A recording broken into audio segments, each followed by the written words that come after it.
Ever had your Dyson Supersonic Nural just die? No lights, no heat, no vroom vroom? You try different plugs, but still, nothing. Is it broken?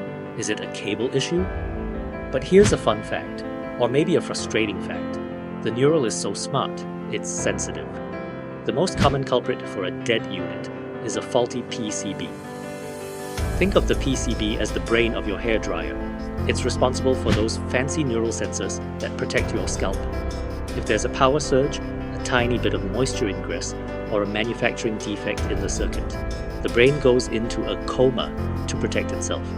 Basically, your Dyson is protecting itself, but it forgot how to wake up.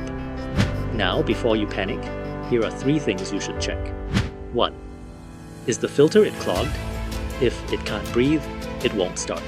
Clean it. 2. Press that reset button on the big chunky plug.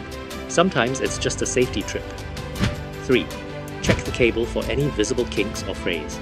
But if you've done that and there's still no response, stop right there. Do not, I repeat, do not grab a screwdriver.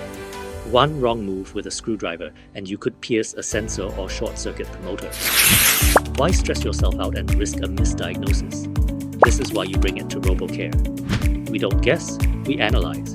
Our experts identified the specific faulty component on the PCB, replaced it with precision. Look at this Nural we just handled. It's back to life, protecting scalps and drying hair like it just came out of the box. To make sure your Dyson stays healthy and you don't have to see us too often, follow these pro tips. 1. Clean the filter weekly.